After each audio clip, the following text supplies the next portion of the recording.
नमस्कार, पद्मेश 24/7 में आपका स्वागत है। मैं हूं अर्चना मिश्रा। आगे बढ़ने से पहले सबसे पहले एक नजर आज के हेडलाइंस पर।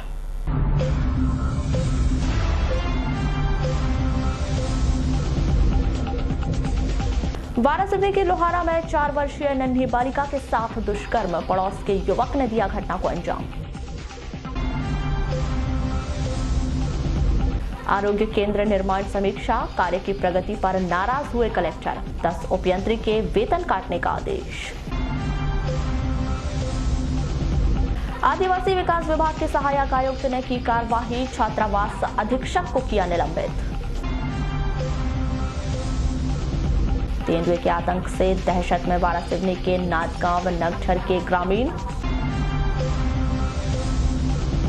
गोंगले में बनेगा ट्रांसपोर्ट, नगर प्रशासन ने किया मसौदा तैयार, जल्द शुरू होगा काम। केंद्र सरकार की वादा खिलाफी के विरुद्ध कांग्रेस करेगी 25 नवंबर से 10 दिसंबर तक धरना प्रदर्शन। मजाक में लगाई फांसी, गले में लग गया फंदा, हो गई मौत, शहर के मयूर नगर की घटना। घर घर शौचालय योजना की खुल गई पोल, 1 साल पहले बनाए शौचालय अब तक नहीं मिली राशि। न्यायालय में कैशलेस ऑनलाइन काउंटर शुरू, स्टाम्प की कमी की समस्या होगी दूर। और शहर के वार्ड नंबर 14 बाघ कॉलोनी के वार्डवासियों ने पेश की मिसाल, पॉलीथिन मुक्त हुआ वार्ड।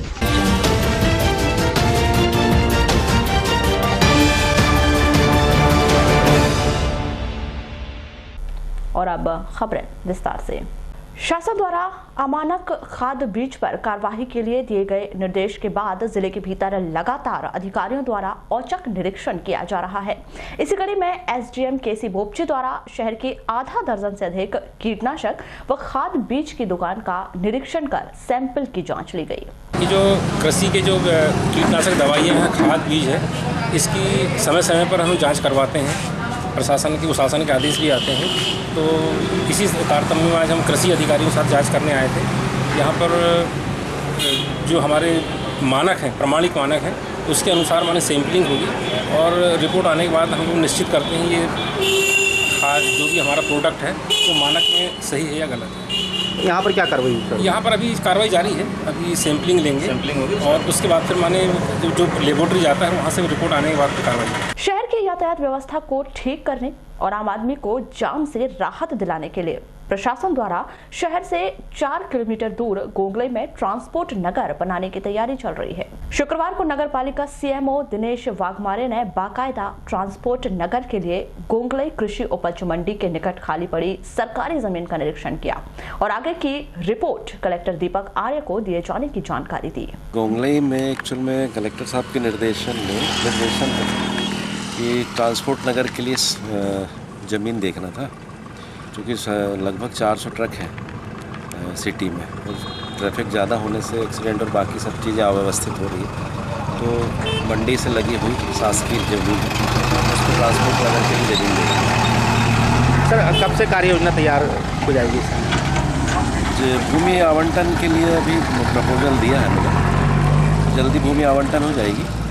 उसके बाद हम लोग इसकी पूरी कार्य योजना बना के जैसी भी स्थिति होती है या तो शासन के पास डीपीआर सबमिट करेंगे या फिर पीपीपी मोड में, मतलब पब्लिक पार्टिसिपेट पार्टनरशिप, ट्रांसपोर्टर से या बैंकों से बात करके इस योजना का क्रियान्वयन करेंगे। ट्रांसपोर्ट नगर का सीधा असर शहर के लगभग 400 ट्रक को शहर से बाहर करना है और उन्हें बेहतर से बेहतर सुविधा देना है। इस स्थान पर ट्रक आकर खड़े होंगे, लोड अनलोड की प्रक्रिया पूरी करना, इसके साथ ही गोदाम की भी सुविधा उपलब्ध कराई जाएगी, जिससे पूरी तरह ट्रक संचालकों को भी इस नगर का फायदा मिलेगा। सर, किस तरीके का रहेगा, किस तरीके की रूपरेखा तो बनाई होगी आपने, क्या क्या रहेगा उसमें? उसमें यह रहेगा कि लगभग 400 ट्रक हैं, तो उनके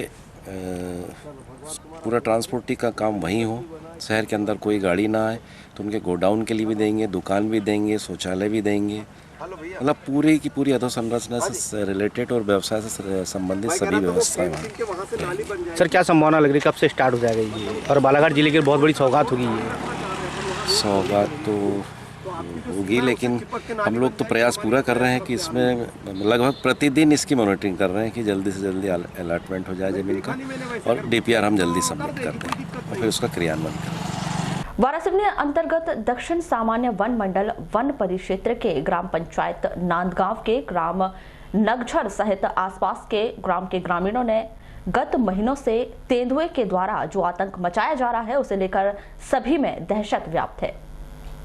तेंदुए ने करीब आधा दर्जन से ज्यादा पशुओं को अपना शिकार बनाया है। जानकारी के अनुसार वारासिवनी तहसील मुख्यालय से लगभग 17 किलोमीटर दूर स्थित दक्षिण सामान्य वन मंडल वन परिक्षेत्र वारासिवनी के नांदगांव पंचायत स्थित ग्राम नगझर में दिन में ही गत दिनों बैल पर हमला कर दिया, जबकि उक्त बैल का मालिक भी पास में ही खड़ा था, जिससे प्रतिदिन की तरह नगझर निवासी बेनीराम राहंगडाले अपने बैलों के साथ अपने खेत में गया और बैल को खेत के पेड़ से बांधकर स्वयं खेती कार्य करने लगा, जहां पर अचानक सुबह 11 से 12 बजे के बीच वन्य प्राणी तेंदुए ने बैल पर हमला कर दिया, जिसके बाद इससे ग्रामीणों में भारी दहशत व्याप्त है।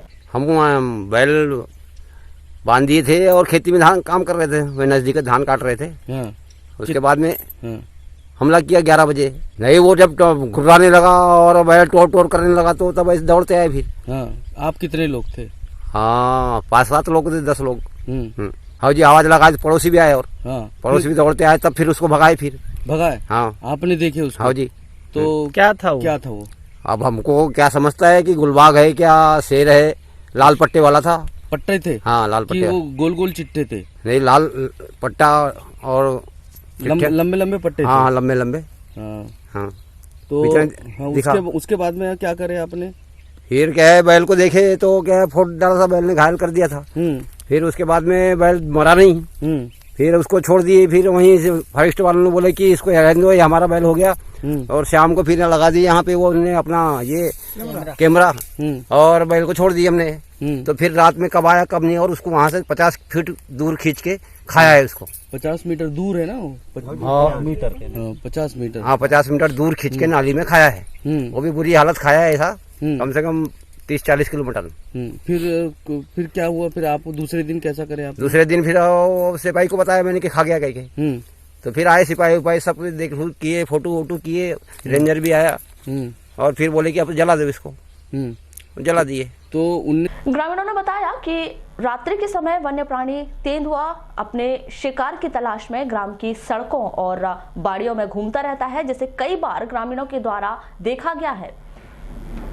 इसी के तहत गत माह वन्य प्राणी तेंदुए के द्वारा ग्राम के मार्ग में घूमते हुए एक ग्रामीण के घर के अंदर चला गया था, जहां अंधेरे में कुछ होने की आशंका पर ग्रामीणों द्वारा जब टॉर्च की रोशनी में देखा गया तो वहां पर तेंदुआ था। वो अब 9 बजे रात की बात थी जी। शनिदेव आता है, उतने समय आखिरी शनिदेव निपटा था। और उतने समय मैं समूह में बैठी थी और उनकी तबीयत अच्छी नहीं लग रही थी, तो ये ऐसा ओढ़ के सोए। अब वो सोई पर चेतिस थी वो। अब ये आया इधर से चाया होगा, उसके पंजे लगे थे रात को देखे भी। रोड से आया? हाँ, रोड से, ऐसा वहां से आया है, वो पूंजना है वहां से आया है, यहाँ खड़ा देखा है और वहां से वो बकरी दिखी है उसको। तो वो आया है, तो ये अब सोने में थी, तो उसके लिए वो मुंह दबा के सोई थी। वो अब पठिया चिल्लानी, जैसी चिल्लानी वो ऐसा इसने टार्च लगाई तो टार्च लगा के देख रही है, तो उसने हाँ न्यारी किया कहते। अब ये मर गई ऐसी कहने लगी। क्या बात हो गई? हाँ जी, क्या बात हो गई कही कि मैं वहां से आई, वो उस तरफ बैठी थी। क्या बात हुई ऐसी बोली, तो कहती है और गुल वाग खड़ा था।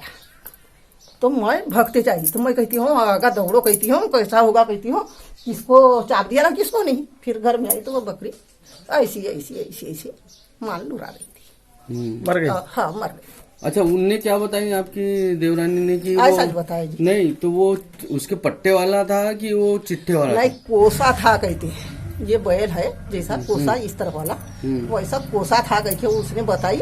और हमारे यहाँ की बहू और लड़का उस तरफ से वो आड़ हो गए, तो वो भग गया था। तो वो भी कहते हैं जैसा चिल्लाया वैसा आवाज, बिल्ली कैसी घुराती है वैसा आवाज आया, तो होती है बिल्ली है, ऐसे सोचे बोले। ग्राम पंचायत नांदगांव एवं उसके ग्राम नगझर के आसपास स्थित ग्राम व ग्राम पंचायतों में गत माह से लगातार आधा दर्जन से ज्यादा हमले तेंदुआ कर चुका है। इसके सहित अन्य लोगों के मवेशियों पर तेंदुआ ने हमला कर उक्त पशुओं के मालिकों को आर्थिक नुकसान पहुंचाया है, जिसके लिए ग्रामीणों के द्वारा वन विभाग से लगातार तेंदुए से सुरक्षा करने की गुहार लगाई जा रही है, लेकिन इस ओर विभाग का किसी प्रकार का ध्यान नहीं है, जिससे ऐसा लग रहा है कि खेती कार्य वर्तमान में छोड़ना पड़ेगा। 15 दिनों से लगभग हर 1-2 दिन बाद घर में घुसकर जहां बकरियां लोगों की बंधी रहती है, कमरे में रहती है, वहां भी कैसे भी चले जाता है कुछ फाटक वाटक तोड़ के। और मैं उस दिन डूलीचंद रहंग डाले कि यहाँ प्रमाण पत्र प्रमाणित करके देना पड़ता है सरपंच को, तो वो देने आया ही था। मैंने दिया और यहाँ से उठ के घर गया। घर के आंगन में नहीं पहुंचा तो उप सरपंच मड़ावी जी का फोन आया, बोले मामू कहाँ हो? तो मैंने कहा बस घर को आया हूँ आंगन में। मामू बोले शेर ने अभी 11 बजे एक बैल को मार दिया। तो मैंने कहा मामू आता हूँ मैं। फिर मैं आया तो बहुत से लोग यहाँ एकत्रित थे। देखे हमने तो अधमरा था, बचने की उम्मीद नहीं थी। तो हमने पूछे इसको कैसा करेंगे, दवाई वाई कोई डॉक्टर? तो बोले कि फॉरेस्ट वालों ने बोले हैं कि ये तो हमको दे दो। अब शायद उनको वही शेर को पुनः देखना रहा होगा। तो अब यह है कि इतने लोग डरे हुए हैं कि अब यहाँ आसपास जंगल है और खेत भी जंगल के किनारे हैं, है ना, तो रात्रि में भी इनको काम गहानी के करना पड़ता है, धान वान गहाते हैं। तो ऐसी परिस्थिति में हमारी मांग है फॉरेस्ट वालों से, एक तो उस किसान को जो भी 15-20 हजार का बैल रहा होगा, लेकिन अब दूसरा बैल ढूंढने के लिए बाजार जाना है, अभी उनकी गहानी रुक गई, काम रुक गए, तो ऐसी हालत में कम से कम 25 से 30 हजार उसको मुआवजा मिलना चाहिए। दूरभाष पर चर्चा में वन परिक्षेत्र अधिकारी डीसी वासनिक ने बताया कि ग्राम पंचायत नांदगांव नरझर के पास जंगल क्षेत्र है, जहां से वन्य प्राणी को गांव में आने से रोका जा सकता है, लेकिन शिफ्ट नहीं किया जा सकता, जहां विभाग द्वारा रात्रि में पेट्रोलिंग की जा रही है। 10 लोगों की टीम बना दी गई है जो पटाखे फोड़कर वन्य प्राणियों को भगाते हैं, साथ ही क्षेत्र में नजर बनाए रखे हैं। सहायक आयुक्त आदिम जाति कल्याण विभाग सुधांशु वर्मा ने आश्रम संचालन में गंभीर लापरवाही बरतने पर शासकीय आदिवासी बालक आश्रम मालूम झोला के अधीक्षक एवं प्राथमिक शिक्षक हरिश्चंद्र धुर्वे को तत्काल प्रभाव से निलंबित कर दिया है। निलंबन अवधि में उनका मुख्यालय कार्यालय विकासखंड अधिकारी बिरसा रखा गया है। बिरसा विकास खंड के अंतर्गत मंडई संकुल में आने वाले शासकीय बालक आश्रम मालूम झोला के अधीक्षक एवं प्राथमिक शिक्षक हरिश्चंद्र धुर्वे के खिलाफ आश्रम संचालन में गंभीर अनियमितता बरतने, आश्रमशाला में शराब पीकर आने, बच्चों को संतुलित भोजन नहीं देने, आश्रमशाला की साफ सफाई व्यवस्थित नहीं रखने, बच्चों को भोजन में रोटी नहीं देने, बच्चों की शिष्यवृत्ति की राशि का पूर्ण उपयोग नहीं करने की शिकायत प्राप्त होने पर शासकीय आदर्श आवासीय विद्यालय मलाजखंड के प्राचार्य से इस की शिकायत की जांच की गई थी। माननीय सर्वोच्च न्यायालय के ई कोर्ट परियोजना के द्वितीय चरण के अंतर्गत जिला न्यायालय परिसर बालाघाट के कंप्यूटर कक्ष में कैशलेस ऑनलाइन न्यायालय शुल्क काउंटर का उद्घाटन 22 नवंबर को राजेंद्र प्रसाद गुप्त जिला एवं सत्र न्यायाधीश बालाघाट द्वारा फीता काटकर किया गया। इस उद्घाटन समारोह में राजाराम भारतीय विशेष न्यायाधीश रामजी लाल ताम्रकार, प्रथम अपर जिला न्यायाधीश आशीष शुक्ल, द्वितीय अपर जिला न्यायाधीश आनंद प्रिय राहुल, सचिव जिला विधिक सेवा प्राधिकरण दिनेंद्र सोनवाने, अध्यक्ष जिला अधिवक्ता संघ विकास श्रीवास्तव, सचिव, समस्त न्यायिक अधिकारीगण, अधिवक्तागण एवं समस्त न्यायालयीन स्टाफ उपस्थित रहे। ऋषभ खरे सिस्टम ऑफिसर के द्वारा कैशलेस ऑनलाइन काउंटर के संबंध में जानकारी दी गई। इस सुविधा से पक्षकारों को स्टाम्प की कमी आदि की समस्याओं का सामना नहीं करना पड़ेगा। न्यायालय में लगने वाला न्यायालय शुल्क एटीएम कार्ड के माध्यम से जमा किया जा सकता है। कैशलेस न्यायालय शुल्क जमा करने हेतु पक्षकार अधिवक्ताओं का मोबाइल नंबर एवं ईमेल आईडी होना आवश्यक होगा। उक्त सुविधा से समय तथा कागजों की बचत होगी। राज्य शासन द्वारा पेंशनर्स की सुविधा के लिए डिजिटल प्रमाण पत्र प्रस्तुत करने के संबंध में विस्तृत दिशा निर्देश जारी किए गए हैं। इसकी मॉनिटरिंग के लिए वित्त विभाग के अधिकारियों को जिम्मेदारी सौंपी जा रही है। राज्य स्तरीय बैंकिंग कमेटी के प्रतिमाह होने वाली बैठक में भी इस सुविधा की समीक्षा की जाएगी। यह सुविधा पेंशनर को हर वर्ष बैंक जाने की बाध्यता से मुक्ति दिलाने के लिए आरंभ की गई है। पेंशनर संगठनों द्वारा वित्त मंत्री से भेंट कर प्रतिवर्ष बैंक में जीवन प्रमाण पत्र प्रस्तुत करने में आ रही कठिनाइयों से उन्हें अवगत कराया था। आपको बता दें कि पेंशन नियमों के अंतर्गत राज्य शासन के सभी पेंशनरों को प्रत्येक वर्ष 1 नवंबर की स्थिति में जीवित प्रमाण पत्र प्रस्तुत करने का प्रावधान है। यह प्रमाण पत्र पेंशनर्स जिस बैंक शाखा से पेंशन प्राप्त करते हैं वहां प्रस्तुत करना होता है। राजस्व खनिज एवं पुलिस विभाग द्वारा संयुक्त रूप से की गई कार्यवाही में 22 नवंबर को गायखुरी बालाघाट में 5 ट्रैक्टर को रेत का अवैध रूप से खनन एवं परिवहन करते हुए पाए जाने पर जब्त कर लिया गया है। इन ट्रैक्टर्स की पुलिस अभिरक्षा में थाना कोतवाली में रखा गया है। बालाघाट एसडीएम केसी बोपचे एवं तहसीलदार रामबाबू देवांगन द्वारा खनिज व पुलिस अधिकारियों के साथ की गई छापामार कार्यवाही में जब्त कर लिया गया है। रेत के अवैध खनन एवं परिवहन के इस मामले में खनिज अधिनियम के अंतर्गत प्रकरण दर्ज कर कार्यवाही के लिए कलेक्टर न्यायालय में प्रस्तुत किया जा रहा है। जिले के ग्रामीण क्षेत्रों में प्रसव स्वास्थ्य परीक्षण एवं उपचार की सुविधा सुलभ कराने के लिए 35 ग्रामों के स्वास्थ्य केंद्रों को आरोग्यम केंद्र के रूप में विकसित किया जा रहा है। इन केंद्रों में गर्भवती माताओं के प्रसव के लिए सभी आवश्यक सुविधाएं उपलब्ध कराई जा रही हैं, जिसमें दूरस्थ क्षेत्रों की गर्भवती महिलाओं को प्रसव के लिए अधिक दूरी तय करके जिला चिकित्सालय या विकास खंड के खंड चिकित्सालय नहीं आना पड़ेगा। कलेक्टर श्री दीपक आर्य ने इन 35 ग्रामों के सचिवों एवं उप यंत्रियों की बैठक लेकर आज आरोग्यम केंद्रों के कार्यों की समीक्षा के दौरान नवेगांव के केंद्र को आदर्श आरोग्यम केंद्र के रूप में तैयार करने का लक्ष्य रखा था, लेकिन समीक्षा में पाया गया कि नवेगांव के केंद्र का ही काम अधूरा है। कलेक्टर श्री आर्य ने इस स्थिति पर कड़ी नाराजगी जाहिर की और यहाँ के सचिव को स्थानांतरित कर पादरीगंज में पदस्थ करने के निर्देश दिए। उन्होंने उपयंत्री को निर्देशित किया कि नवेगांव के आरोग्यम केंद्र का काम 7 दिनों के भीतर पूर्ण कर लिया जाए। इसी प्रकार ग्राम रेलवाही का कार्य भी संतोषजनक नहीं पाया गया। मानेगांव के आरोग्यम केंद्र के लिए एक ANM की पदस्थापना करने के निर्देश दिए गए।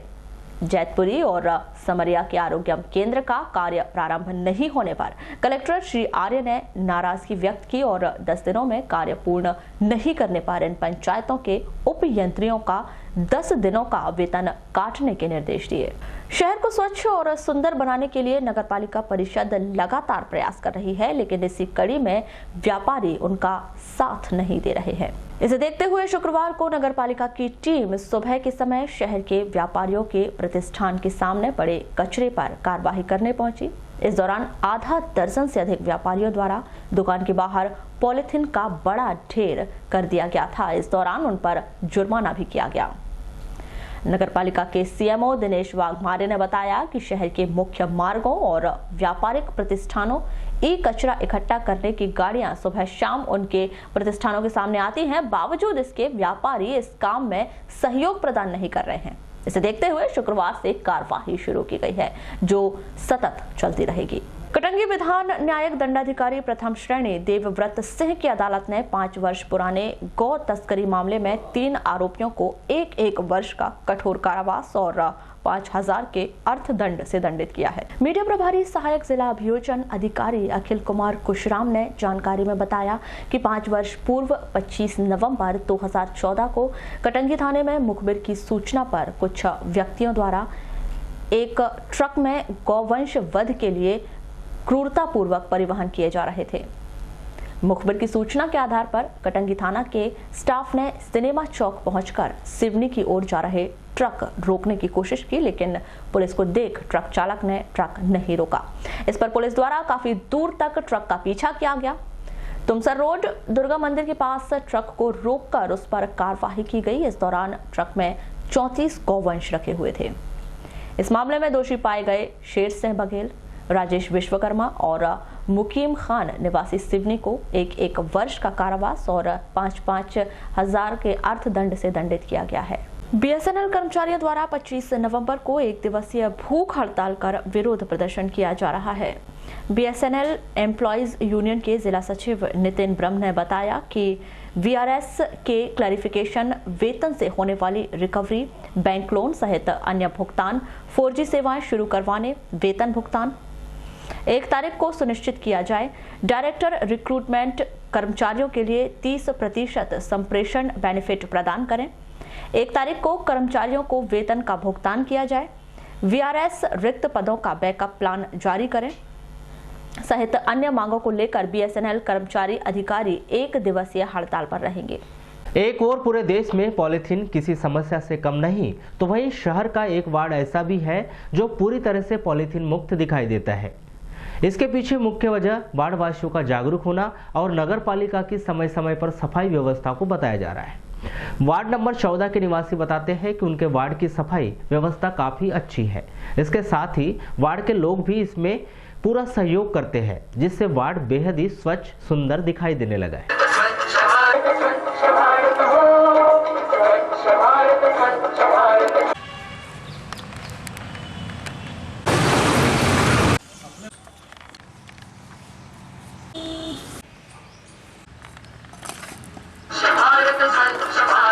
सफाई व्यवस्था बहुत अच्छी है हमारे वार्ड की। कोई पॉलीथीन नहीं है, कुछ नहीं है। सुबह झाड़ू लगती है बाकायदा और कचरा गाड़ी भी समय पर आती है। अच्छा दीदी, कब से रह रहे थे आप यहाँ पे? हमें 9 साल हो गए हैं। अब पहले कैसा कंडीशन थी यहाँ पे? पहले ज़्यादा साफ़ सफाई नहीं होती थी, झाड़ू भी नहीं लगती थी ठीक से जी। और अभी साफ़ सफाई होती, साफ़ सफाई बहुत अच्छी रहती है। हमारे यहाँ प्रतिदिन नगर पालिका की गाड़ी आती है जो साफ़ सफाई करती है, और वार्डवासी भी इसमें पूरा ध्यान रखते हैं कि कहीं कचरा ना पड़ा रहे।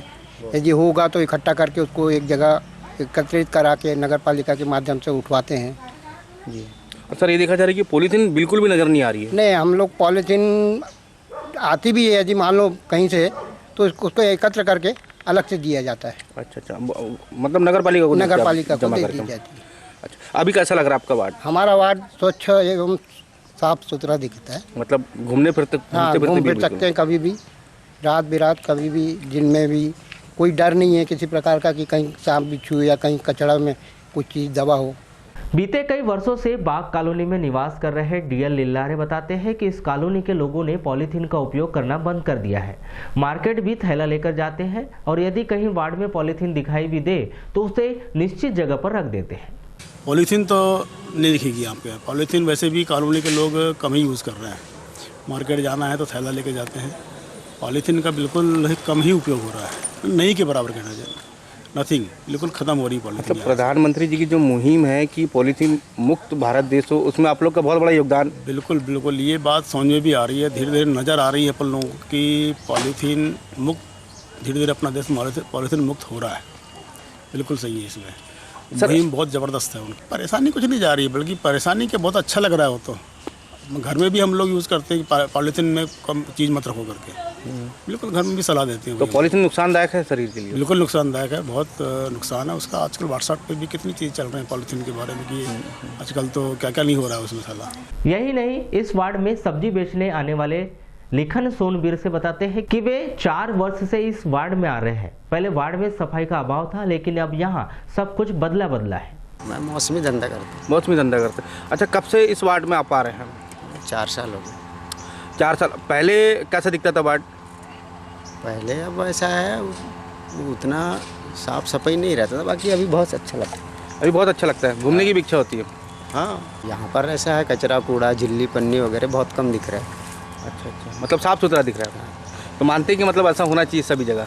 बस सुधार होना चाहिए ना। क्या है, देखो, नगर सुधार तो गाँव सुधार है कि नहीं? आप भी मानते हैं कि पहले अपने आप में सुधार करें अपन? हाँ। नगर पालिका के सुपरवाइजर गया प्रसाद परिहार बताते हैं कि नगर पालिका परिषद, वार्ड, इसके साथ ही स्थानीय निवासी सभी के सहयोग से टीम वर्क किया जा रहा है। नतीजा सभी के सामने है कि वार्ड पूरी तरह से साफ सुथरा दिखाई दे रहा है। इसका कारण ये है कि यहाँ के लोगों ने भी पन्नियों का उपयोग करना बहुत कम कर दिया है, और हमारे द्वारा भी प्रतिदिन गाड़ी के माध्यम से पूरी झिल्ली पन्नी को उठवाया जाता है और उसको गाड़ी में व्यवस्थित ढंग से रख के रेंगा टोला भिजवाया जाता है। अच्छा, ये बताइए, मगर फिर भी बहुत अच्छी सफाई व्यवस्था लग रही है। काफ़ी लोगों ने भी मतलब इसकी तारीफ़ की है। जी। क्या लगता है आपको कि आपका वार्ड, ये जो एरिया है, पन्नी मुक्त हो गया है? हाँ, लगभग 99% तो अपन कोशिश कर रहे हैं कि इसको पन्नी मुक्त कर देंगे अभी। और क्या क्या बचा हुआ है इसका? थोड़े से यहाँ पे जो झाड़ियाँ हैं इनकी सफाई चालू है। वार्ड नंबर 14 बाग कॉलोनी के लोगों की जागरूकता ही है कि उन्होंने अपनी कॉलोनी को पॉलीथीन मुक्त कर लिया है। यह निश्चित ही सराहनीय पहल है। पूरे भारत को पॉलीथीन मुक्त बनाया जाए, उसी दिशा में हम भी काम कर रहे हैं वार्ड में, और हम ज़्यादा से ज़्यादा लोगों को जागरूक करने की कोशिश करते हैं कि वो पॉलीथीन का यूज़ ना करें। और इसके परिणाम वार्ड में अब दिख भी रहे हैं कि हमारे वार्डवासी बहुत कम पॉलीथीन का उपयोग कर रहे हैं और थैले ज़्यादा लेके वो मार्केट में जाते हैं, जिससे जो रोज़ प्रतिदिन जो कचरा उठता है वार्ड का, उसमें भी पॉलीथीन बहुत कम आती है। देखिए, जब मैं पार्षद बना था बूढ़ी का, तो सिविल लाइन पे मैंने देखा कि बहुत ज़्यादा झाड़ियाँ थी और बड़े बड़े पॉलीथीन के ढेर थे, जिससे कि लोग घूमना फिरना भी वहाँ पसंद नहीं करते थे। तो मैंने लोगों को जागरूक करा कि ये पॉलीथीन हमको यहाँ से हटाना है, कचरे के ढेर हटाना है। तो लोगों ने भी कॉपरेट करे, वार्डवासियों ने भी कॉपरेट करे। अब उसी का परिणाम है कि आप देखेंगे सिविल लाइन में आपको कहीं भी पॉलीथीन नज़र नहीं आएंगी। क्या आपके वार्ड वाले भी पॉलीथीन का उपयोग नहीं करते क्या? बिल्कुल, मेरे वार्ड के लोग बहुत जागरूक हैं और उन लोग बाहर कचरा भी नहीं फेंकते हैं। कचरे वाले का वेट करते हैं, अगर वो कभी लेट हो जाता है तो फ़ोन करके पूछते हैं कि अभी तक कचरा गाड़ी क्यों नहीं आई है। शहर में पॉलीथीन मुक्त वार्ड होने की बात करते ही नगरपालिका सीएमओ दिनेश वाघमारे के चेहरे पर मुस्कान आ जाती है और वे सीधे शब्दों में यह कहते हैं कि वार्ड नंबर 14 के निवासियों का बहुत बहुत धन्यवाद, जिन्होंने नगरपालिका की हर मुहिम का बखूबी साथ निभाया। हर वार्ड के लोग ऐसे ही जागरूकता का परिचय दे तो शहर बहुत जल्दी सुंदर और स्वच्छ बन जाएगा। वार्ड नंबर 14 तो वहाँ डोर टू डोर कलेक्शन हमारा 100% तो सभी वार्ड में चला, लेकिन 14 नंबर वार्ड के निवासियों को मेरा बहुत बहुत धन्यवाद कि वो नगर पालिका का बहुत अच्छा सहयोग कर रहे हैं। और ऐसा सभी वार्डों के निवासियों से भी मेरी अपील और अपेक्षा है कि वो भी अपने घर में कचरा पृथक करके हमारी गाड़ियों में दें और शहर को सुंदर और स्वच्छ बनाने में लगे। हम वार्ड नंबर 14 के सभी निवासीरत लोगों का बहुत बहुत धन्यवाद करता हूँ कि उन्होंने इसमें बहुत अच्छा सहयोग किया। इसमें मैंने जो किया है कि मेरे यहाँ जो महिलाओं कर्मचारियों की टीम है, उनको सुबह वो अपना एक दल बना के निकलते हैं और घर घर जाके लोगों को समझाइश दे रहे हैं कि सिंगल यूज़ प्लास्टिक और पन्नी पे प्रतिबंधित करें और कचरे को अलग करके ही वो दें। तो उसमें भी बहुत फ़र्क पड़ रहा है, क्योंकि आदमी को मानसिक रूप से बदलना है अपने आप को कचरे के प्रति। सर क्या सर ऐसे वार्ड के कर्मचारियों को सर सम्मान भी बिल्कुल उनको सम्मानित किया जाएगा। हर वो कर्मचारी को सम्मानित करेंगे जो इस अभियान में बढ़ चढ़ के हिस्सा ले रहा है और उसके रिजल्ट दे रहा है, और जो नहीं दे रहा है उसको हम पनिश भी कर रहे हैं।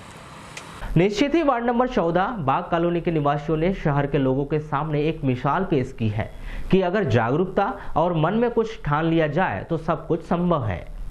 नगर पालिका भी आगामी दिनों में बाग कॉलोनी को मॉडल बनाकर शहर के लोगों के सामने पेश करने की तैयारी कर रही है, जिससे पूरा शहर बाग कॉलोनी की तरह साफ सुथरा बन जाए।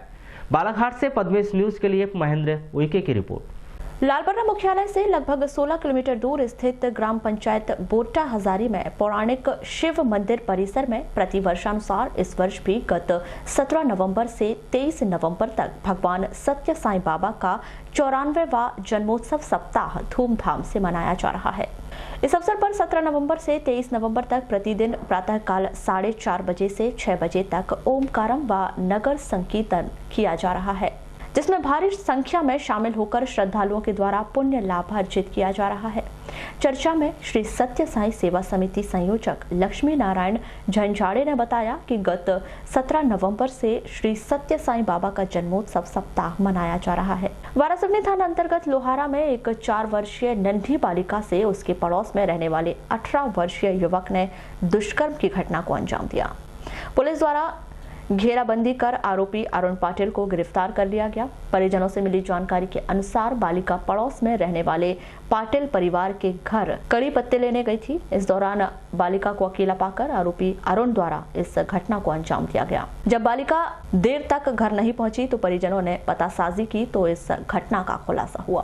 परिजनों द्वारा बालिका को उपचार के लिए जिला अस्पताल में भर्ती कराया गया है, जहाँ पर पीड़ित बालिका को चिकित्सकों की निगरानी में रखा गया है। सर ये लड़की पड़ोस में वो लड़के का मकान है, वहाँ मीठी पत्ती का पेड़ है, वहाँ गई थी वो लड़की। उसे वो कमरे में बैठ के उसके साथ दूसरा व्यवहार करना चालू किया। उस बीच उसकी माँ गई, दरवाज़ा बंद देखी, लड़की बहुत देर से नहीं आई थी सर। हाँ, तो जाके देखी तो दरवाज़ा बंद था। फिर उन्हें दरवाज़ा ठोकी और पीछे से जाके देखी, उस बीच में उसने दरवाज़ा खोल के भाग गया था सर। वहाँ अंदर चले गया था, लड़की बाहर थी। जब उसकी माँ जाके देखी तो उनसे लड़की से ब्लीडिंग हो रही थी। तो उसके बाद उन्होंने हल्ला किए, तो फिर गांव के सभी लोग जमा हुए। उस बीच लड़का फरार हो चुका था। जब पुलिस दल आई, फिर कुछ देर बाद में पुलिस दल ने उसे गिरफ्तार किया। चलिए अब आपको एक ऐसी खबर बताते हैं जिसे सुनकर और देखकर आपको भी आश्चर्य होगा कि कैसे खेल और मजाक किसी की जीवन लीला समाप्त कर सकता है। शहर के वार्ड नंबर 28 मयूर नगर में 21 नवंबर की रात को ऐसे ही घटना घटित हुई, जब भानु प्रताप बोहने की फांसी लगने से मौत हो गई। भानु प्रताप के बड़े भाई अशोक बोहने ने बताया कि रात के समय मजाक में भानु प्रताप ने गले में रस्सी बांध ली और उस पर झूलने लगा, जिस पर परिवार वालों ने उसे मना किया, लेकिन देखते ही देखते रस्सी की पकड़ मजबूत हो गई और वह फंदे में झूल गया। समय रहते उन्होंने रस्सी काटी, लेकिन तब तक काफी देर हो चुकी थी।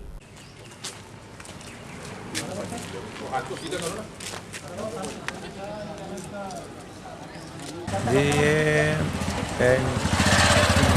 छोटी बालिका जो खाना बना रही थी, उस समय मजाक से ऐसे बांध लिए उन्हें रोकने की चेष्टा करी, तो उतने में वो झूल गए, तो फिर उसने ऊपर से काट दी थी। क्या करते थे? फोटोग्राफर थे। फोटोग्राफर थे। अच्छा, कल कितने बजे की बात है ये 7:30 बजे शाम के समय जी। तो कोई टेंशन वंशन तो नहीं था? टेंशन तो ऐसा कुछ नहीं था। उम्र 40-44। हाँ, वार्ड नंबर 28 मयूर नगर में रहते थे, लेकिन अभी मकान बन रहा था तो इसलिए नेत्रा में ये खुद वहाँ ही रहते थे। बस वो छोटी लड़की रहती थी इनके साथ। यहीं पर लगाने अपने छोटे से मकान में? हाँ, छोटा सा मकान ही नहीं है, झोपड़ा है। जिले के चरेगांव के निकट मोहगांव में एक बेलगाम मोटरसाइकिल चालक ने एक व्यक्ति को ठोकर मारकर मौत के घाट उतार दिया। पुलिस के द्वारा आरोपी को गिरफ्तार कर लिया गया है। मृतक के भतीजे ने बताया कि यह घटना 21 नवंबर की शाम की है, जब रमेश कुमार राणा किराना दुकान से सामान लेकर अपने घर जा रहे थे। इस दौरान नरसिंगा गांव के निवासी के द्वारा मोटरसाइकिल से पीछे से ठोकर मार दी गई। टक्कर इतनी भयावह थी कि घटना में रमेश कुमार राणा की मौत ही हो गई। ये किराना दुकान की तरफ आ रहे थे शाम में, उस बीच में मतलब मोटरसाइकिल वाला आ रहा था, तो बगल लाइटी गाड़ी थी, इसने इनके साइड में आकर के इनको मारा। कितने बजे की घटना ये 7 बजे की। 7 बजे की घटना? जी सर। कहाँ की बात है ये चरेगांव मोहगांव की। चरेगांव मोहगांव? जी सर। बस खास चल तो गाड़ी वाला कहाँ का है? गाड़ी वाला नरसिंगा का है। केंद्र सरकार की अति महत्वपूर्ण योजना घर घर शौचालय का किस तरह से शहर के भीतर माहौल उड़ रहा है, उसके खुले प्रमाण शहर के वार्ड नंबर 13 सागौन वन में दिखाई दे रहा है। पद्मेश की टीम से चर्चा के दौरान स्थानीय जनों ने बताया कि 2 वर्ष पहले एक ठेकेदार आया, जिसने वार्ड वासियों से 1500 रुपए लेकर वार्ड के आधा सैकड़ा लोगों के शौचालय निर्माण करवा दिया, लेकिन समय बीतने के बाद आज तक वह राशि नहीं लौटाई गई। न ही शौचालय बनाने के लिए मिलने वाले 12,000 रुपए उनके खाते में आए। राशि तो नहीं मिली, परंतु क्या जब शौचालय का आदेश आया था पिछले मरतबा 17-18 की बात है, तो शौचालय बना जरूर था, परंतु जो ठेकेदार था वो ठेकेदार 1500-2000 रुपये लिया, परंतु 12,000 शासन के हिसाब से है कि शौचालय बनने के बाद 12,000 मिलना चाहिए, परंतु हमारे मोहल्ले के किसी वार्डवासी को शौचालय का 12,000 रुपये नहीं मिला है। हालांकि 1500 या 2,000 रुपये देकर शौचालय बनवाया है, परंतु आज तक ये राशि किसी को नहीं मिला। आप लोगों ने पैसे दिए हो बनाने के लिए? हाँ, दिए।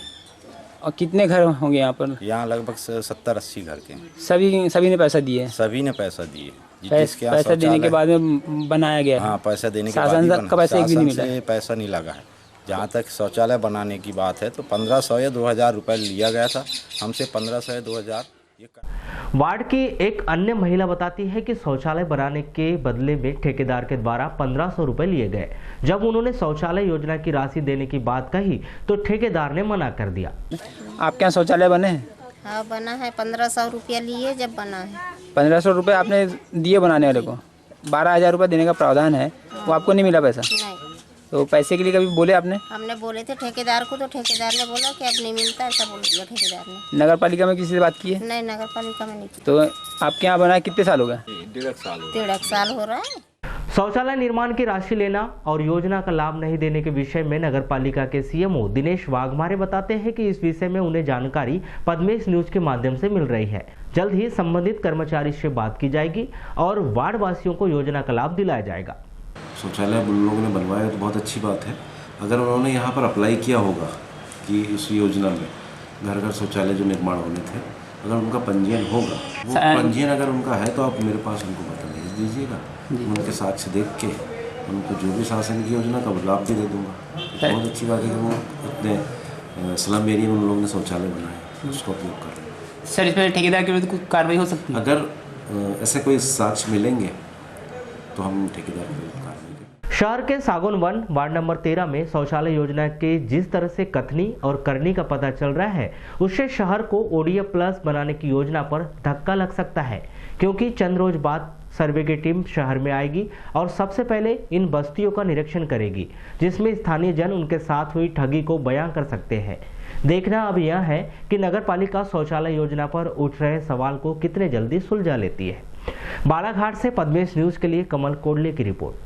शहर के नूतन कला निकेतन के द्वारा 20 से 23 नवंबर तक शहर के शहीद चंद्रशेखर आजाद मैदान में आयोजित 17वीं बाल महोत्सव मैदान और पारंपरिक खेलों से दूर होते बच्चों के लिए यह बाल महोत्सव निश्चित ही नई उम्मीद और नया जोश लेकर आया, जो मैदान में दिखाई दिया।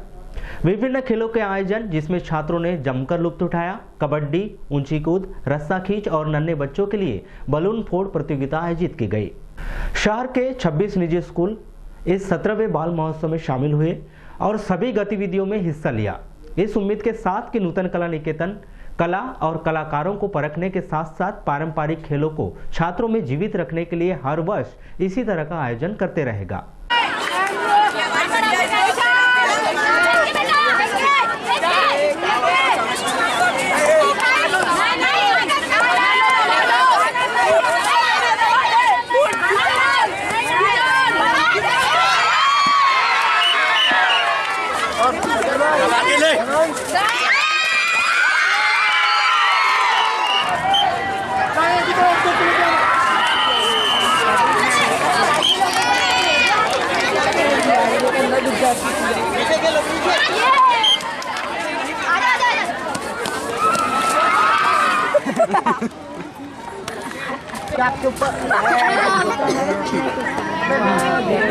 अरे हमको साथ तो हमारा जीवन ही है।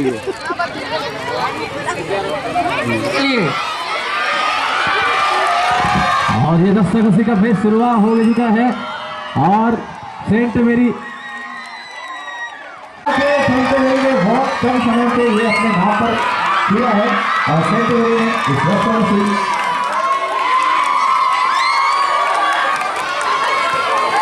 आज 21 स्कूल हमारे साथ हैं और आज यहाँ पर कल जो कबड्डी हमारी बाकी रहेगी थी, वो कबड्डी मैचेस चल रहे हैं, फाइनल मैचेस चल रहे हैं कबड्डी के, जिसमें गर्ल्स है, बॉयज़ है, C ग्रुप और D ग्रुप का है। रस्सा खींच का आज फाइनल चल रहा है, जिसमें बॉयज़ और गर्ल्स दोनों के हैं, C और D ग्रुप के। हमारे लॉन्ग जंप अभी चल रही है, अब ख़त्म भी हो गई, उसके फाइनल मैचेस हो गए, उसके रिजल्ट हमारे पास आ गए। आज हम यहाँ पर खेले गो टू स्कूल, यानी नर्सरी बच्चों का था। एक खेल खेल में बच्चा अपने पुस्तक कापी अपने बैग को तैयार करता है और स्कूल जाने के लिए दौड़ पड़ता है, जैसे बस आती है, रिक्शा आता है, तो उसका एक हमने मैचेस करवाया था। आज वो हमारे यहाँ फाइनल हुआ है। आज सारे ही गेम्स हमारे यहाँ पे फाइनल। नगर पालिका परिषद के द्वारा शहर के जिला अस्पताल के सम्मुख ट्रामा सेंटर में लगी हुई जमीन से अतिक्रमण हटाया गया है।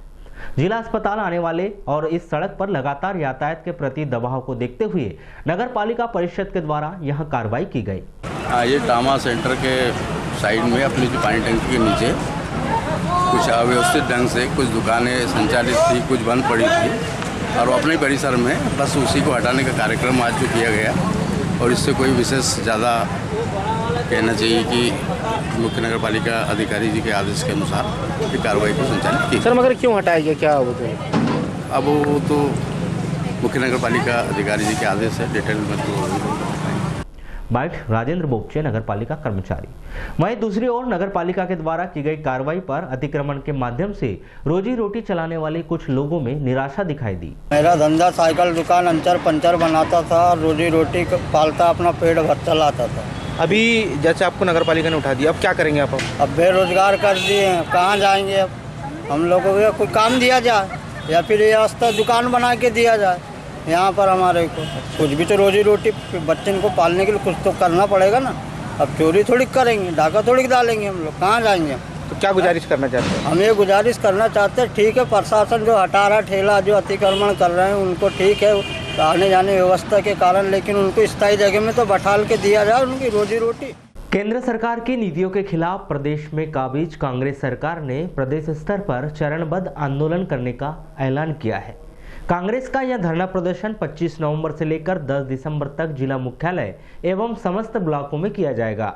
वहीं 14 दिसंबर को दिल्ली में एक वृहद आंदोलन होगा। यह जानकारी जिला कांग्रेस कमेटी के पर्यवेक्षक श्री वेंकटेश के द्वारा दी गई। आपको बताएं कि इस आंदोलन की रूपरेखा तैयार करने के मकसद को लेकर आज पर्यवेक्षक श्री वेंकटेश का नगर आगमन हुआ था। नगर के सर्किट हाउस में उन्होंने तमाम कांग्रेसी पदाधिकारियों की मौजूदगी में इस कार्यक्रम की रूपरेखा तय की गई और आवश्यक दिशा निर्देश दिए गए। इस दौरान जिला कांग्रेस कमेटी के अध्यक्ष विश्वेश्वर भगत, पूर्व विधायक अशोक सिंह सरस्वाल सहित अन्य कांग्रेसी पदाधिकारी मौजूद रहे। पर्यवेक्षक श्री वेंकटेश ने कहा कि केंद्र सरकार राज्य सरकार के साथ सौतेला व्यवहार कर रही है। कोई भी योजना को प्रदेश स्तर पर सफल नहीं किए जाने के प्रयास चल रहे हैं। इसके विरोध में आंदोलन किया जाएगा। वहीं कांग्रेस जिला अध्यक्ष विश्वेश्वर भगत ने कहा कि केंद्र में बैठी भाजपा सरकार के द्वारा मध्य प्रदेश की अनदेखी की जा रही है और आज प्रदेश में काफी विषम स्थिति बन चुकी है। नीति है जो मध्य प्रदेश सरकार से जिस तरीके से उनके व्यवहार है, अभी देखा जाए तो पिछले 5 महीने से लगातार बारिश हुई, किसान का बहुत नुकसान हुआ। आज भी जब धान काटने जाते हैं यहाँ प्रदेश के लोग, तो आज भी उनका ट्रैक्टर फंस रहा है। जब धान काटेंगे तो धान काला पड़ता है, इसका भी एक डर है किसान के अंदर। तो इतने सारे मुद्दे हैं जहाँ पे एक बड़े भाई का रोल होना चाहिए केंद्र सरकार का। ऊपर से केंद्र सरकार तो बड़े भाई का रोल नहीं कर रहा है। जो यहाँ का फंड है उसको और कैसा कम किया जाए और कमलनाथ सरकार को कैसा परेशान किया जाए, उनको इन जनता से कैसा दूर किया जाए, इसके ऊपर ज़्यादा मोदी का सरकार का विचार चल रहा है। और इस विचार को लेके, इस विचार के खिलाफ हम पूरे ब्लॉक से लेके भोपाल तक हर एक ब्लॉक पे हम इसका कड़ी निंदा करते हुए धरना प्रदर्शन करेंगे। 24 तारीख 25 तारीख को लेके 10 तारीख तक हर ब्लॉक स्तर पर हम ये जो केंद्र सरकार के व्यवहार के खिलाफ हम धरना प्रदर्शन और आंदोलन करेंगे।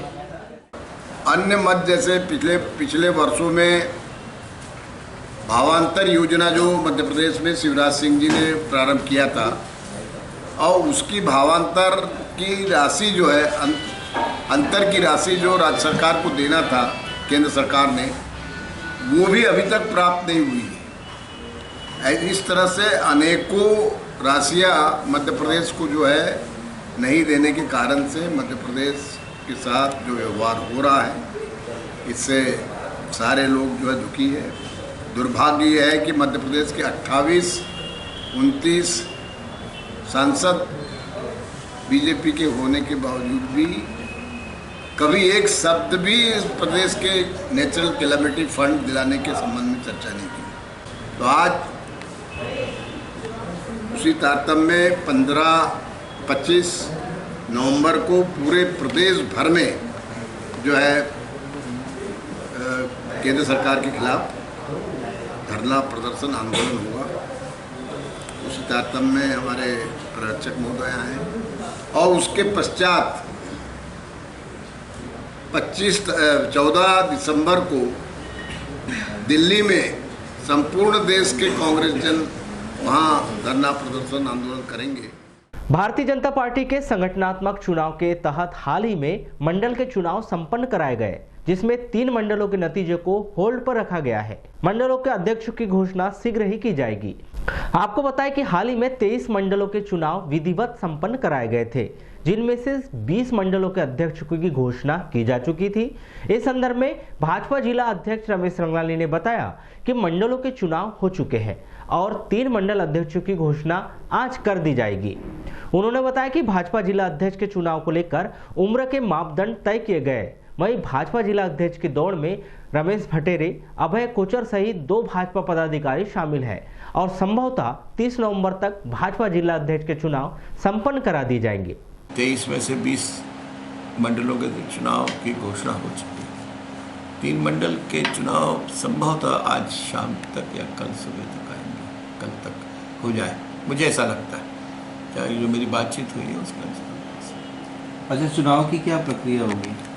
ये चुनाव की प्रक्रिया हमारे जो 23 मंडल हैं और उन मंडलों में से 23 मंडल अध्यक्ष और 23 ही जिला प्रतिनिधि चुने जाएंगे। इस प्रकार से 46 लोग, 23 जिला प्रतिनिधि और 23 मंडल के अध्यक्ष, ये मिलकर के जिला अध्यक्ष का निर्वाचन करेंगे। अच्छा, क्या संभावित तिथि क्या लगती, कोई ऐसी तिथि? अब मुझे लग रहा है 30 नवंबर जैसा टीवी में भी आ रहा है, संभावना व्यक्त कर रहे हैं, और वैसे भी इसकी समय सीमा 30 नवंबर तक है जिला अध्यक्ष। तो ऐसे कोई नाम सामने आया? अब नाम तो मैंने, जो हम भी सुन रहे हैं, आप भी सुन रहे होंगे, रमेश भटेरे का भी है, अभय कोचर का भी है, भारती पारधी का भी है, और तो कोई नाम ऐसा मुझे सुनता नहीं है, क्योंकि जो 45-50 के होंगे उन्हीं के नाम चलेंगे। वैसे तो बैहर वनांचल की पहचान ही यहाँ के मनमोहक वन्य प्राणी हैं और इनकी रक्षा और सुरक्षा के लिए तमाम नियम कानून भी बनाए गए हैं, लेकिन तेज रफ्तार से चलते वाहन इनकी जिंदगी पर भारी पड़ रहे हैं। ऐसा ही एक मामला बैहर क्षेत्र में 20 नवंबर की शाम को घटित हुआ है। तेज रफ्तार बस से टकराने से एक गर्भवती मादा चीतल की मौत हो जाने पर वन विभाग के अमले ने त्वरित कार्यवाही कर बस चालक को जेल की हवा खिला दी है। बैहर से मुक्की रोड पर चलने वाली निजी ट्रेवल्स की बस बैहर ढाबा के पास एक मादा चीतल को रौंदकर सीधे निकल गई। कुछ लोगों ने इस घटना को देखा तो वे स्तब्ध रह गए। स्थानीय लोगों की मदद से बस को मुक्की गेट पर रुकवाकर इसकी सूचना वन विभाग बैहर को दी गई है। वन विभाग का अमला इस सूचना पर तत्काल हरकत में आ गया और घटना स्थल पर पहुंचकर मृत चीतल को अपने कब्जे में लेकर वन अपराध प्रकरण पंजीबद्ध कर लिया गया। वारासिवनी नगर में स्थित वृत्ताकार सेवा सहकारी समिति वारासिवनी में वर्ष 2019-20 समर्थन मूल्य पर धान खरीदी कार्य के लिए पूर्ण तैयारियां की जा चुकी हैं। यह तैयारी गत दिनों पूर्व एसडीएम संदीप सिंह के द्वारा तहसील कार्यालय के सभा कक्ष में सोसाइटी प्रबंधकों, सहायक प्रबंधकों की बैठक आयोजित कर धान खरीदी की तैयारियों को लेकर विभिन्न प्रकार के निर्देश दिए गए थे, जिसके परिपालन में सभी सोसाइटियों के द्वारा कृषक को व्यवस्था प्रदान करने के लिए शासन व एसडीएम के निर्देशानुसार तैयारियां शुरू कर दी गई हैं, जिसमें वृत्ताकार सेवा सहकारी समिति वारासिवनी ने सभी प्रकार की तैयारियां पूर्ण कर ली, लेकिन वर्तमान तक जिला प्रशासन से सॉफ्टवेयर की स्थापना व खरीदी के लिए अन्य प्रकार की व्यवस्था आवंटित कराए जाने की किसी प्रकार की जानकारियां सोसाइटी को नहीं दी गई हैं। सर, संस्था स्तर पर शासन की ओर से 6 कांटे 4 सिलाई मशीन, इसकी व्यवस्था पूरी कर ली गई है। प्रांगण की साफ सफाई कर ली गई है। तिरपाल पन्नी की खरीदी भी पूर्ण कर ली गई है। मतलब समिति स्तर पर सारी तैयारियां धान खरीदी करने के लिए तैयार कर ली गई है। अभी एक पहला विषय ये है कि जो सेंटर की स्थापना होती है, ये सेंटर अपने को कहाँ खरीदी करना है, समिति स्तर पे खरीदी करना है, ये कैप में खरीदी करना है। कंप्यूटर में अभी तक लॉगिन नहीं हुआ है, स्थापना नहीं हुआ है। और जो दूसरा है कि डीएमओ साहब से जो अनुबंध होता है हमारा धान खरीदी हेतु, वो अनुबंध अभी तक नहीं हुआ है। परिवहनकर्ता धान का जो परिवहनकर्ता जो रहता है कौन है, सूची अभी तक प्राप्त नहीं हुई। लालबर्रा के स्थानीय विश्राम गृह में 22 नवंबर को ब्लॉक कांग्रेस कमेटी के पदाधिकारियों व कार्यकर्ताओं की बैठक आयोजित की गई। यह बैठक केंद्रीय कांग्रेस पर्यवेक्षक बी वेंकटरमन एवं कांग्रेस कमेटी जिला अध्यक्ष व पूर्व सांसद विश्वेश्वर भगत की प्रमुख उपस्थिति में संपन्न हुई। इस बैठक में पर्यवेक्षक श्री रमन ने पदाधिकारियों व कार्यकर्ताओं से मुलाकात कर संगठन को मजबूत करने पर बल दिया और केंद्र सरकार की जन विरोधी नीतियों के खिलाफ प्रदेश की कांग्रेस सरकार बूथ स्तर से लेकर प्रदेश स्तर पर किए जाने वाले धरना प्रदर्शन और आंदोलनों की जानकारी से अवगत करा गया। ये हम जो मध्य प्रदेश सरकार, कमलनाथ जी के सरकार के खिलाफ जो सौतेरा संबंध केंद्र सरकार, मोदी जी का सरकार कर रही है, जो अभी पिछले 6 महीने से लगातार बारिश हुआ है, किसान परेशान है, अतिवृष्टि हो गई है, आज तक भी बीमा का पैसा नहीं आया है। सरकार, केंद्र सरकार के पास से मध्य प्रदेश सरकार को 32,000 करोड़ का मांग थी, आज तक 32 रुपये तक नहीं आया है। इसको लेके केंद्र सरकार का जो व्यवहार चल रहा है, सौतेला व्यवहार, उसको हम जनता तक लेके जाने के लिए आज माननीय हमारे कांग्रेस के AICC के अध्यक्षा श्रीमती सोनिया गांधी जी और प्रदेश कांग्रेस के अध्यक्ष कमलनाथ सर के आदेश अनुसार ये हम धरना प्रदर्शन और आंदोलन पूरे बूथ से लेके भोपाल तक करेंगे 10 तारीख तक। और 14 तारीख को जो रामलीला मैदान में दिल्ली में प्रोग्राम आयोजन किया गया है, उसको हमारे प्रदेश से पूरे समर्थन करके ज़्यादा से ज़्यादा लोगों को लेके जाने का हम प्रयास करेंगे। प्रधानमंत्री आवास योजना में भी 60-40 का रेशो है। 60% अगर केंद्र सरकार देती है तो 40% राशि राज्य सरकार का होता है, मगर वहाँ की भी राशि अभी तक प्राप्त नहीं हुई है। तो आज प्रदेश में जहाँ कमलनाथ जी किसानों का, युवाओं का, सबके लिए योजनाएं सोचकर इस प्रदेश में एक नई जो विकास की गति देना चाह रहे हैं, वहाँ इस तरह से हमारे प्रदेश के साथ अगर सौतेला व्यवहार होगा तो निश्चित रूप से उसके लिए हम सब लोग संघर्ष करेंगे। अभी तो हम धरना प्रदर्शन कर रहे हैं, फिर कल उनके प्रतिनिधि आएंगे, बीजेपी के सांसद आएंगे, उसका घेराव करेंगे। बीजेपी का कोई मंत्री आएगा, उसका घेराव करेंगे, प्रदेश में आएंगे।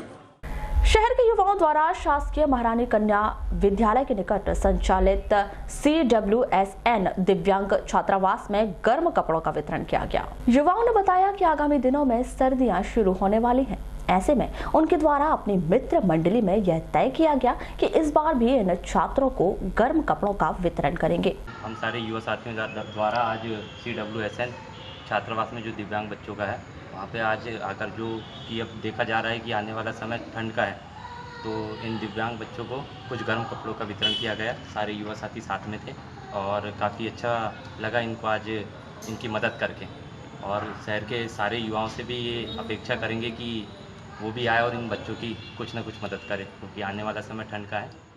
छात्रावास के अधीक्षक अजय बिसेर ने बताया कि शहर के युवाओं द्वारा यह पहल सराहनीय है। सर्दियों में निश्चित ही छात्रों को गर्म कपड़े की आवश्यकता पड़ती है। गर्म कपड़ों का वितरण युवाओं द्वारा किया गया। हमारे शहर के साथी हैं, नौजवान साथियों, इनके द्वारा हमारे CWSN बच्चों को ठंड में जो आवश्यकता की सामग्री थी, जैसे टोपे हो गए, हाथ के ग्लोव्स हो गया, पैर के हो गए, मोजे हो गए, ये दिए गए इन बच्चों को, 50 बच्चों को। केपरी भी दी गई, चड्डे। क्या संदेश देना चाहेंगे आप? संदेश नहीं कि हमारे बच्चों को ध्यान देते हुए इनका बहुत ही अच्छा काम कि हमारे बच्चे, दिव्यांग बच्चों को उन्होंने ठंडी के इसमें ये सामान वितरण किया। CWSN छात्रावास की तरफ से धन्यवाद दे रहा हूँ। शहर के भटेरा चौकी स्थित माता अन्नपूर्णा मंदिर में 21 दिवसीय व्रत 22 नवंबर से शुरू हो गए। मंदिर की संरक्षक श्रीमती मीनाक्षी रामेकर बताती हैं कि 22 नवंबर से 12 दिसंबर तक इस मंदिर में महिलाएं रोजाना व्रत करेंगी। इस दौरान 24 कलश प्रज्वलित किए गए हैं। यह बीते कई वर्षों से अगन मास के दौरान किया जा रहा है।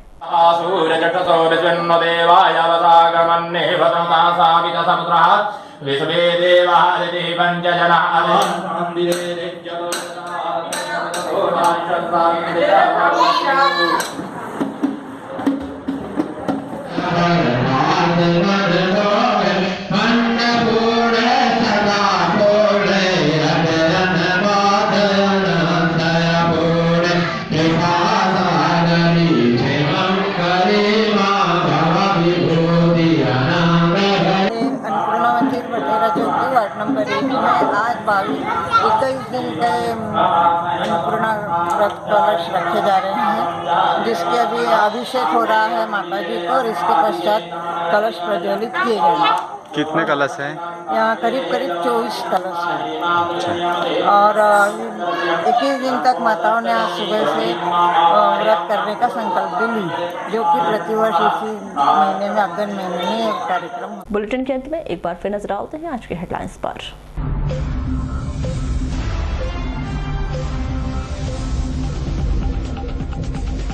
वाराणसी के लोहारा में 4 वर्षीय नन्ही बालिका के साथ दुष्कर्म, पड़ोस के युवक ने दिया घटना को अंजाम।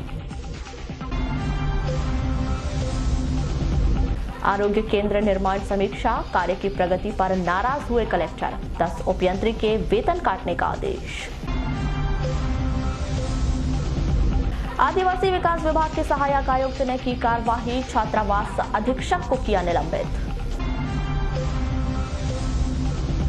तेंदुए के आतंक से दहशत में वारासिवनी के नादगांव नगठर के ग्रामीण। गोंगले में बनेगा ट्रांसपोर्ट, नगर प्रशासन ने किया मसौदा तैयार, जल्द शुरू होगा काम। केंद्र सरकार की वादा खिलाफी के विरुद्ध कांग्रेस करेगी 25 नवंबर से 10 दिसंबर तक धरना प्रदर्शन। मजाक में लगाई फांसी, गले में लग गया फंदा, हो गई मौत, शहर के मयूरनगर की घटना। घर घर शौचालय योजना की खुल गई पोल, 1 साल पहले बनाए शौचालय अब तक नहीं मिली राशि। न्यायालय में कैशलेस ऑनलाइन काउंटर शुरू, स्टाम्प की कमी की समस्या होगी दूर। और शहर के वार्ड नंबर 14 बाग कॉलोनी के वार्ड वासियों ने पेश की मिसाल, पॉलीथिन मुक्त हुआ वार्ड।